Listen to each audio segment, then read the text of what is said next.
Hello guys, I welcome you all to SSCB daily current affairs series में 12 नवंबर 2021 तक के जितने भी करंट अपडेट्स और इम्पोर्टेंट अपडेट्स आपके एग्जाम की हो सकती है उन्हें हम इस वीडियो में देखेंगे।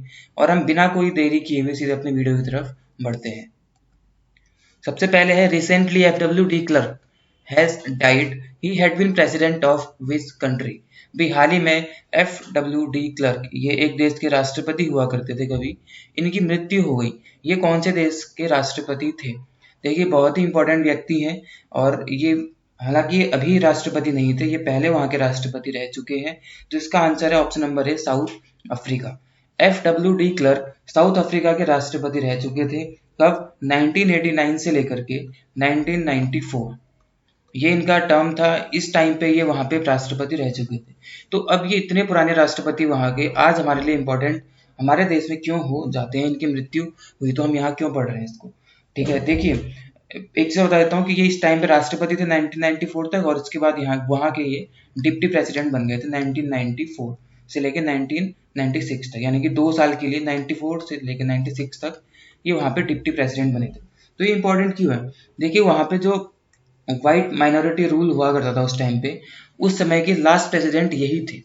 यानी कि व्हाइट माइनॉरिटी रूल जिस टाइम पे चला करता था, उस दौरान के लास्ट राष्ट्रपति एफ डब्ल्यू डी क्लर्क हुआ करते थे। यानी कि लास्ट व्हाइट प्रेसिडेंट हम एक तरीके से हम बोल सकते हैं साउथ अफ्रीका के। देखिए, इन्होंने क्या किया था, जो एपार्टाइड सिस्टम था, यानी कि वहाँ पे जो रंग भेद का सिस्टम हुआ करता था, रंग भेद, ठीक है, वहाँ पे ब्लैक रूल व्हाइट रूल ऐसा चलता था। इसको हम लोग बोलते हैं क्या? APART, एपार्टाइड, HIED, एपार्टाइड रूल जो चला करता था, इसको डिसमेंटल करने वाले आखिरी जो प्रधानमंत्री थे, और जो पहले प्रधानमंत्री राष्ट्रपति थे वहाँ के यही थे। ठीक है, ये खुद माइनॉरिटी व्हाइट माइनॉरिटी के लास्ट प्रेसिडेंट थे, लेकिन इन्होंने रंग भेद के इस चीज को वहाँ पे खत्म किया था और डिसमेंटल किया था। एपार्टाइड सिस्टम क्या? Brutal system of racial discrimination को हम लोग क्या बोलते हैं? एपार्टाइड सिस्टम बोलते हैं। इनके बाद जो इनको सक्सीड किया था, जिन्होंने जो वहाँ के राष्ट्रपति या प्रेसिडेंट बने थे, उनका नाम आप सब जानते हैं। कौन थे वो? नेल्सन मंडेला थे। ठीक है, नेल्सन मंडेला थे। ठीक है, आप इनका नाम जानते होंगे। साउथ अफ्रीका के महात्मा गांधी, इन्हें बोला जाता है नेल्सन मंडेला को। इनके बाद वो वहाँ के प्रेसिडेंट बने थे। ठीक है, इनको सक्सीड किया गया था इनके द्वारा। और नेल्सन मंडेला को 1990 में जेल से बाहर निकालने वाले भी यही थे, एफ डब्ल्यू डी क्लर्क। तो इन सब वजहों से ये इंपॉर्टेंट व्यक्ति हैं बहुत ज्यादा। इनकी अभी हाल ही में मृत्यु हो गई है, तो ये एक इंपॉर्टेंट न्यूज बन जाती है। ठीक है, इतनी चीज इसके बारे में हमें याद रखनी थी। ऊपर दूसरे ऑप्शन पे है कनाडा। कनाडा के नए प्रधानमंत्री कौन बने हैं अभी? Justin Trudeau. ठीक है, जस्टिन ट्रूडो, TRUDEAU। हर वीडियो में लगभग मैं इसको कवर कर लेता हूँ, आपको ये नाम अब तक याद हो चुका होगा, जस्टिन ट्रूडो। इथियोपिया के बने हैं अबी अहमद, री इलेक्ट हुए, पहले भी यही थे, अभी भी यही है अबी अहमद। अबी अहमद को नोबेल पीस प्राइज मिल चुका था 2019 में। और ट्यूनीसिया में पहली बार कोई विमेन प्राइम मिनिस्टर बनी है। ठीक है, उनका नाम क्या है? नजला बाउडेन, NAJLA, नजला बाउडेन, ये उनका नाम है। आपको ये याद रखना है, पहली बार वहाँ की कोई फीमेल प्राइम मिनिस्टर बनी है। आपको ये सब चीजें इसके बारे में याद रखनी थी। तो अब हम बढ़ते हैं अपने अगले क्वेश्चन की तरफ। अगला क्वेश्चन है 52nd edition of international film festival of India to be held in. जो 52वां एडिशन है international film festival of India, यानी कि IFFI, बहुत इंपॉर्टेंट ये फिल्म फेस्टिवल है हमारे देश का। मतलब international film festival of India बहुत इंपॉर्टेंट है। तो इसका 52वां एडिशन कहाँ होना है? कोलकाता, मुंबई, चेन्नई या फिर गोवा? तो इसका आंसर है गोवा। गोवा में होना है 52nd एडिशन ऑफ IFFI। ठीक है, 20 से लेके 28 नवंबर तक, 20 टू 28 नवंबर तक ये वहाँ पे आयोजित किया जाएगा। किस किस के द्वारा ये आयोजित किया जाता है? सबसे पहले आपको याद रखना है डायरेक्टरेट ऑफ फिल्म फेस्टिवल। ठीक है, डायरेक्टर ऑफ फिल्म फेस्टिवल इनके द्वारा। और इनके साथ कौन कौन होते हैं? गोवा गवर्नमेंट होती है, इनके द्वारा इसको वहाँ पे आयोजित किया था। Directorate of film festival plus Goa government और इंडियन फिल्म इंडस्ट्री, इनके द्वारा ये चीज आयोजित की जाती है। ठीक है, एशिया का सबसे पुराना ये फिल्म फेस्टिवल अवार्ड है। आपको याद रखना कहाँ पे होना है? गोवा में। और IFFI international film festival of India, इसकी स्थापना कब हुई थी? कब इसको फाउंड किया गया था? 1952 में फाउंड किया गया था। और पहली बार ये कब शुरू किए गए थे? 1952 में ही शुरू किए गए थे। कहाँ पे? मुंबई में। ये अवार्ड्स पहली बार कहाँ शुरू किए गए थे? ये एडिशन का पहला कब हुआ था? 1952 में मुंबई में हुआ था। आपको ये सब चीज़ें इसके बारे में याद रखनी है। अब हम बढ़ते हैं आगे। Recently, a road safety initiative रक्षक has been launched in। अभी हाल ही में एक रोड सेफ्टी इनिशिएटिव है रक्षक, इसको लॉन्च किया गया है। ये क्या है? देखिए रक्षक जैसे क्वेश्चन में दिख ही रहा है, ये क्या है? एक रोड सेफ्टी इनिशिएटिव है। इसको जो अभी इनिशिएट किया गया है, किसके द्वारा? उड़ीसा गवर्नमेंट के द्वारा इसको इनिशिएट किया गया, उनके द्वारा ये इनिशिएटिव लिया गया है। कौन सा? रोड सेफ्टी इनिशिएटिव रक्षक। इसमें क्या किया जाएगा? जो जितने भी लोग हैं वहाँ पे पूरे उड़ीसा में, उन सबको जागरूक किया जाएगा, अवेयर किया जाएगा और उनको बताया जाएगा कि कैसे आप जो रोड एक्सीडेंट के विक्टिम्स होते हैं उनकी आप हेल्प कर सकते हैं, उनको आप अपनी तरफ से हेल्प प्रोवाइड कर सकते हैं।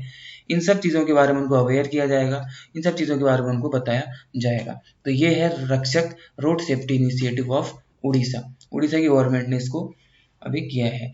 उत्तर प्रदेश आपको ऑप्शन नंबर डी पे दिख रहा है। यहाँ पे एक स्कीम थी, पहले से चली आ रही थी, ओडीओपी। इसके ब्रांड एम्बेसडर अभी बनाई गई है कुछ टाइम पहले, कंगना रनौत। कंगना रनौत को बनाया गया है ओडीओपी का ब्रांड एम्बेसडर। आपको ये चीज़ याद रखनी थी, ठीक है। अब हम इस सीरीज में आगे बढ़ते हैं। Who has been appointed as the next chief of Narcotics Control Bureau? Narcotics Control Bureau NCB, हाल ही में बहुत ज़्यादा न्यूज़ में आप देख रहे हैं इसको, एनसीबी को। इसके नेक्स्ट चीफ अपॉइंट हुए हैं, वो कौन है आपको बताना है, ठीक है। देखिए पहले मैं इसका आंसर बताता हूँ। इसका आंसर है कौन? Option number B, S N. Pradhan. Option number B भी आपको दिख रहा है, एस.एन. प्रधान। ये बने हैं अगले chief of narcotics Control bureau यानी एनसीबी के, ठीक है। ये कब तक अपनी पोजीशन होल्ड करेंगे? 31 अगस्त 2024 तक। 31 अगस्त 2024 इस डेट तक ये इस पोजीशन पे रहेंगे। कौन? एस.एन. प्रधान। देखिए इससे पहले ये क्या थे? नारकोटिक्स कंट्रोल ब्यूरो का इनको एडिशनल चार्ज दिया गया था चीफ का, ठीक है। इससे पहले एडिशनल चार्ज इनको दिया गया था अभी तक। अब ये पूरी तरीके से नेक्स्ट चीफ इसके बन जाएंगे, आपको ये याद रखना है। अभी तक एडिशनल चार्ज पे थे, अब इनको पूरा ही बन जाएंगे, ठीक है। आपको याद रखना है एडिशनल चार्ज अब जो इनको दिया गया था, क्यों दिया गया था? क्योंकि उससे पहले जो नारकोटिक्स कंट्रोल ब्यूरो के चीफ थे वो राकेश अस्थाना थे। और राकेश अस्थाना आपको पता होगा, अब यहाँ पे लिख देता हूँ। Rakesh Asthana option number A पे आपको दिख भी रहा है। राकेश अस्थाना पहले क्या हुआ करते थे? इसी के चीफ थे, लेकिन ये फिर क्या हो गए?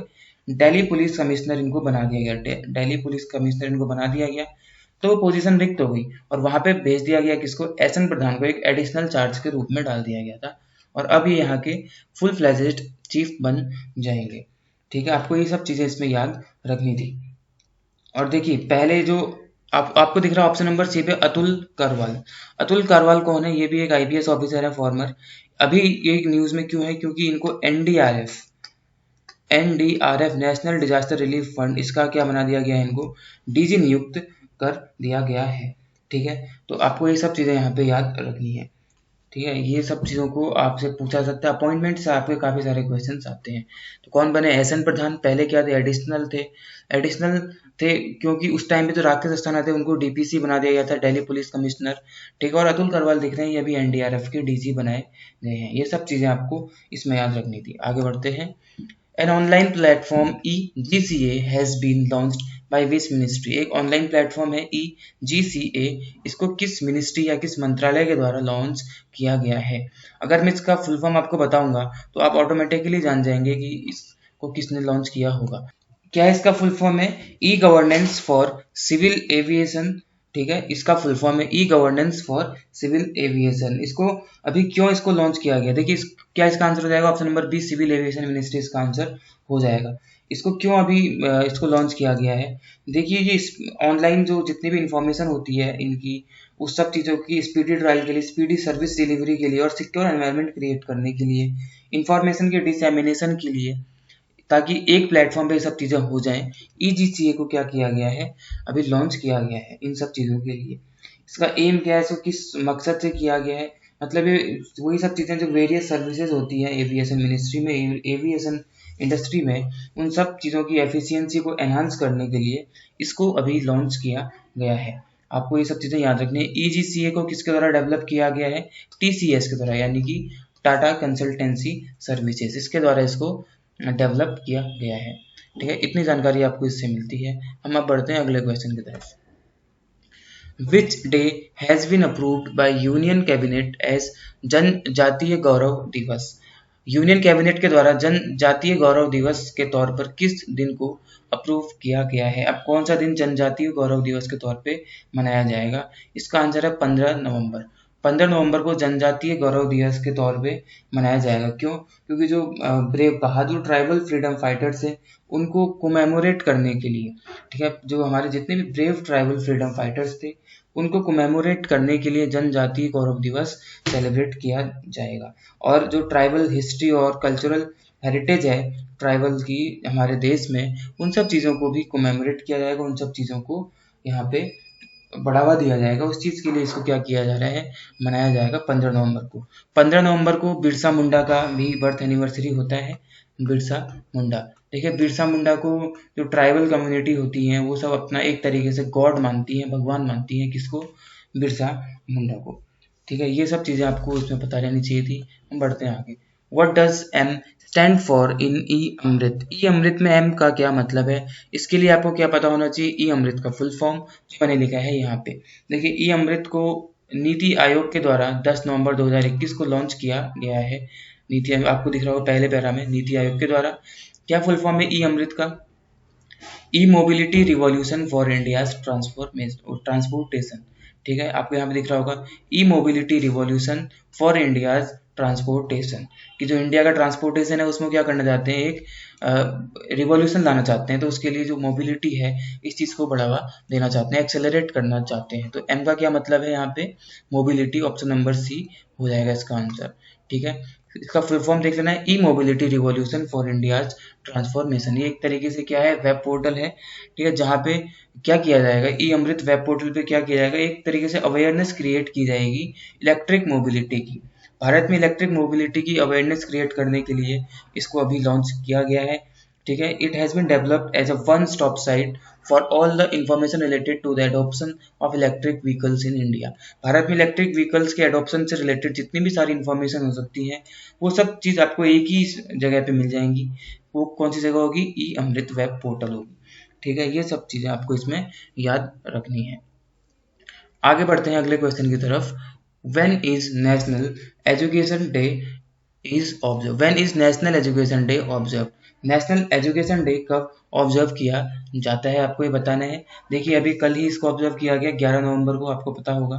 नेशनल एजुकेशन डे, राष्ट्रीय शिक्षा दिवस क्यों मनाया जाता है? क्योंकि इस दिन बर्थ एनिवर्सरी होती है मौलाना अबुल कलाम आज़ाद की। ठीक है, मौलाना अबुल कलाम आज़ाद, मौलाना अबुल कलाम आज़ाद, इनकी बर्थ एनिवर्सरी होती है, इसलिए हम इस दिन को किस तौर पे मनाते हैं? National education day. तो क्यों मनाते हैं इनकी बर्थ एनिवर्सरी? क्योंकि ये हमारे देश के पहले क्या थे? एजुकेशन मिनिस्टर थे, फर्स्ट एजुकेशन मिनिस्टर थे हमारे देश के। तो इसीलिए इनकी बर्थ एनिवर्सरी को किया जाता है, नेशनल एजुकेशन डे के तौर पे मनाया जाता है।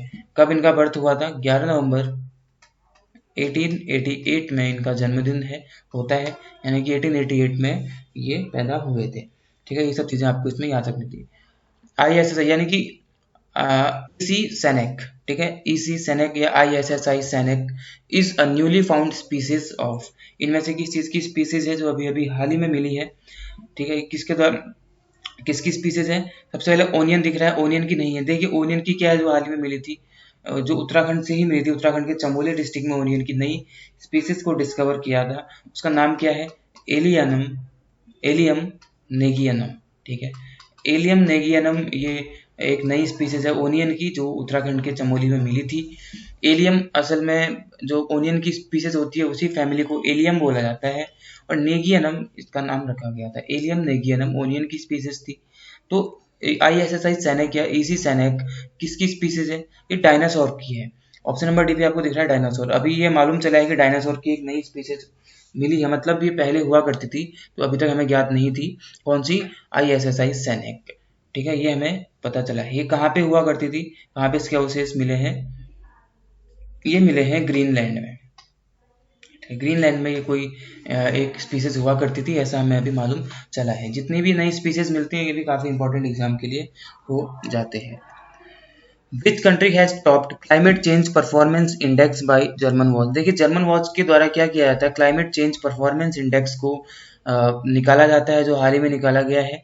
तो इसमें किस कंट्री के द्वारा टॉप किया गया है, हमें ये बताना है। इसमें किस आधार पे रखा जाता है इनको इस इंडेक्स में, कि क्लाइमेट चेंज को लेकर के, जो हमारा क्लाइमेट चेंज हो रहा है उसके प्रति लोग कौन सा देश कितना तैयार है, कितनी मतलब अपनी तरफ से उसमें परफॉर्मेंस दे रहा है, अपनी तरफ से उसमें योगदान दे रहा है, उसको टैकल करने के लिए, इन सब उसको इम्प्रूव करने के लिए, इन सब चीज़ों को ध्यान में रखते हुए इस इंडेक्स में कंट्रीज को रैंकिंग दी जाती है। जान के आपको ताज्जुब होगा कि 1, 2 और 3 नंबर पे किसी भी कंट्री को नहीं रखा गया है। इनका कहना है कि किसी भी कंट्री ने सफिशिएंट तरीके से ये सब कुछ नहीं किया है कि हम लोग उसको 1, 2 और 3 रैंकिंग में रख सकें। इतना सफिशिएंट कोई भी कंट्री नहीं है। तो 4th नंबर से शुरू किया है इन्होंने देना। तो 4th नंबर पे किसको रखा गया है, मैंने सीक्वेंस में ये ऑप्शन लिखे हुए हैं। 4th नंबर पे डेनमार्क है, और 5th नंबर पे है स्वीडन, नॉर्वे है 6th नंबर पे, और यूके है 4th नंबर पर। हमारा देश भारत कौन से नंबर पे इसमें आता है, 10th नंबर पे आता है। ठीक है, Denmark, Sweden, Norway, Scandinavian countries ये कहलाती हैं। 4, 5 और 6 नंबर पे आती हैं। 1, 2 और 3 पे कोई भी कंट्री नहीं रखी गई है, और यूके इसमें 4th नंबर, और वहीं पे इंडिया 10th नंबर पर है। रीसेंट इंडिसेस जितने भी होते हैं इनको एक बार ज़रूर नज़र मार लेना, ये सारे के सारे काफ़ी इंपॉर्टेंट एग्जाम्स के लिए हो जाते हैं। ठीक है, ये सब चीज़ें थी। तो आज की इस वीडियो में हमने करंट अफेयर्स देखे पिछले 3-4 दिनों के, जो कि एग्जाम्स के लिए बेहद इंपॉर्टेंट है। आप अन्य और तरीके से भी करंट अफेयर्स को देखते रहें, और यहाँ पर आकर के डेली इस करंट अफेयर्स को रिवीजन करें। ये आपके लिए बहुत ही इंपॉर्टेंट साबित होंगे, ऐसी हम उम्मीद करते हैं। ठीक है, तो फिर मिलेंगे आपको अगले वीडियो में कल 13 नवंबर 2021 के करंट अफेयर्स के साथ। तब तक आप अपनी तैयारी को जारी रखें, और अपनी तैयारी को इसी तरीके से एक कदम आगे हमारे साथ बढ़ाते रहें। तब तक के लिए आप सभी को all the best and all the very very best.